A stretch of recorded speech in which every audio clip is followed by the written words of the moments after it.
Hi everyone, this is Angelica. How are you today? Nice to see you. Today's video is going to be on our personal close relationships and how those relationships are part of and how they affect our spiritual awakening at this time. This is a very complicated subject. Now, for me personally, I have some insight into this subject for certain reasons, and I might get into those reasons, but I might not. We'll see how it goes. I never know what I'm going to say in the videos. I just let it flow, and whatever comes, comes, and that's what I believe people need to hear at this time. So that's just what I will discuss. So when you are going through a spiritual awakening, or when you're on a path that is more enlightened, or when you are walking more towards becoming more of your true self, if you have a mission, if you have a purpose, and you're traveling along this path that isn't always the easiest path, many times your relationships will be showing you things. They will be teaching you things. And the other person oftentimes will be mirroring things back to you that you need to understand and know so that you can grow and become more and more evolved. So there are many different types of beings here now that are awakened, and so they fit into different kind of categories. There's lots of volunteers here. There are, like indigos, star seeds, light workers, twin flames. You may be in a soulmate type relationship, but for the most part, what I'm seeing around is just a lot of kind of disharmony in relationships. And from what I see, relationships on the earth plane in the third dimensional reality are based on need. They're based on like needing something, being needy.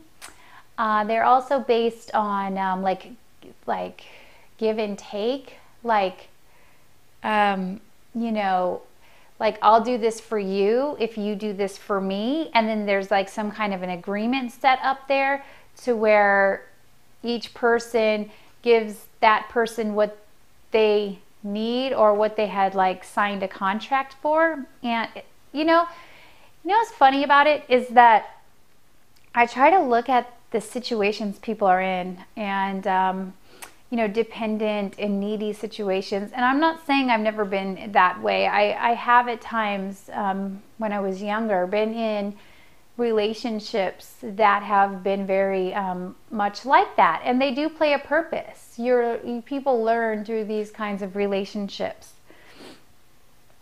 And what do we learn? We learn how to love ourselves.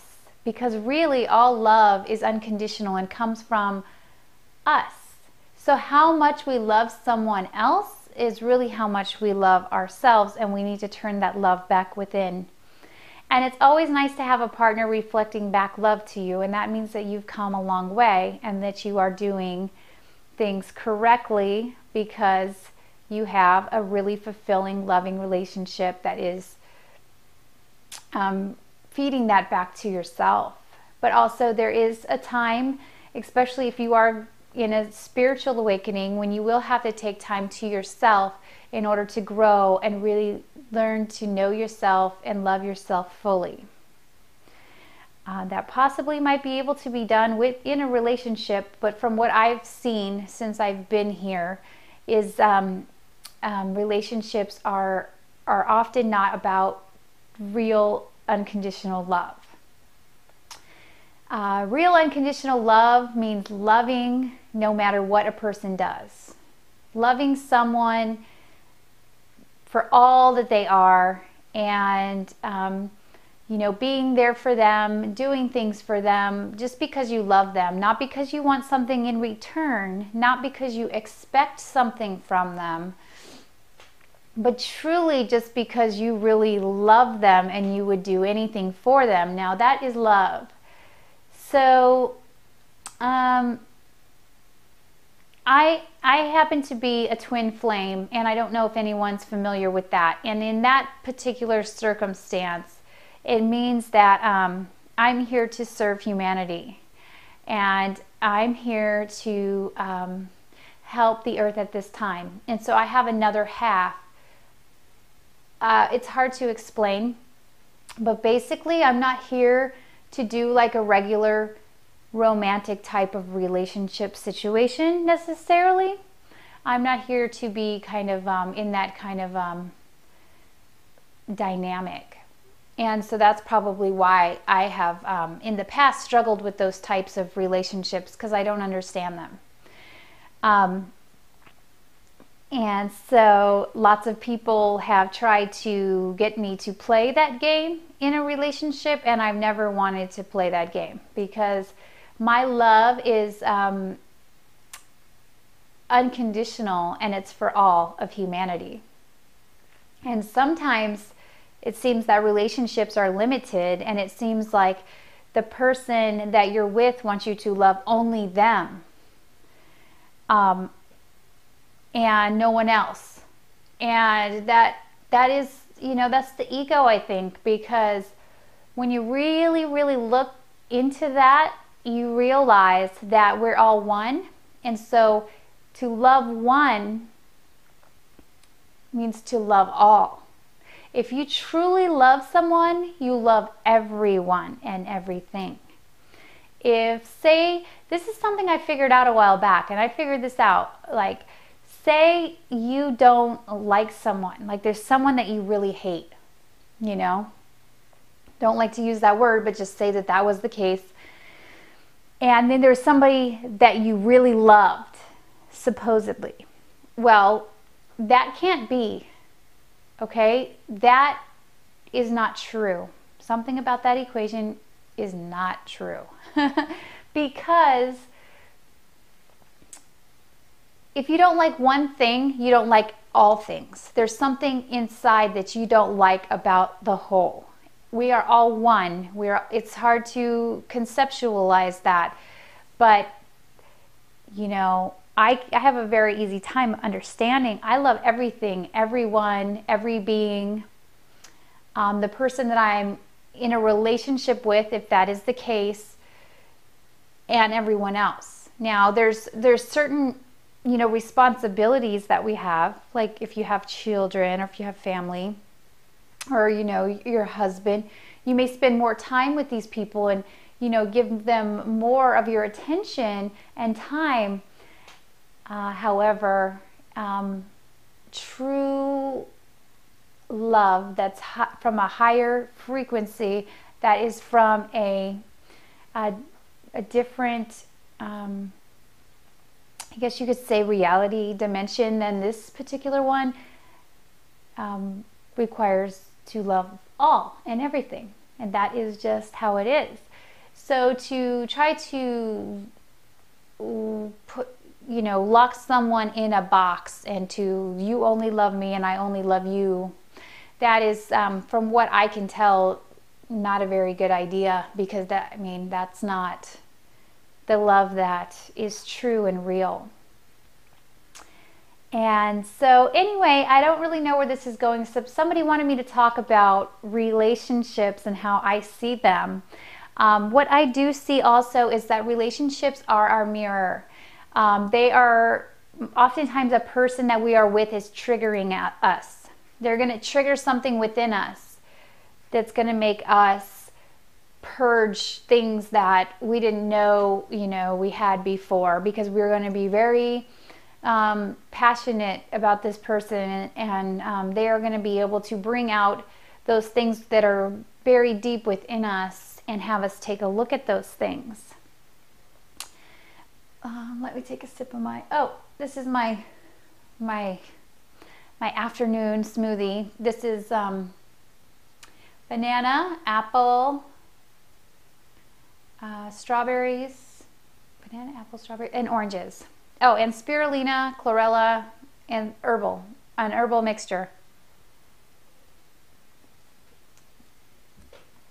Actually, the herbal mixture, I want to do a video on that because it's excellent. Oh my gosh, makes you feel incredible. Anyway, so oftentimes the relationships we're in, they're going to trigger something within us, and they're here to help us grow and help us to become very loving to ourselves. Because once we love ourselves fully, we can love others fully. And I know I've always heard this. I've heard this a lot. And this could have been my lesson. I don't know. And it might be yours. But if it is, then learning to love yourself, it's like when people would talk about it around me when I guess when I first started like trying to go on the spiritual path, they're like, oh, you have to love yourself before you can love others. And it didn't register to me. It didn't click. Because I knew I loved others, but truly, truly, truly loving yourself it's definitely an interesting journey to learn that. It was for me. But I can say that I fully love myself now, and it's wonderful because I feel at ease just being with me. I feel happy being with just myself, and that is so wonderful. I don't need anybody. I love being with other people, and I love, helping others, but I don't need anyone in particular. So anyway, what I can say is that I think about 90% of relationships right now on the planet are really need-based. And I think that a lot of them are a very, I don't like to talk too much about what I really think, only because I don't want to upset anyone, I just think that most people are pretty needy, and, that's okay. And I think that there's something to learn within that. But it seems like there's just an agreement set up, and it's not real, true love. It's not true love. And I know that true love is hard to explain with words. It's like you have to experience it. You have to feel it before you can understand it. And it's so beyond what I can even explain. But I have felt it. I truly have. So, anyway, there's lots of different topics going on in my head right now. And so hopefully this video was helpful. I don't know if I was clear with this video, but anyway, this is a huge topic, and maybe I'll be more specific if I do another video on relationships. And I know that it's probably one of the most difficult things for people. It can be a huge, huge life lessons happen with relationships, especially people who are born around my age.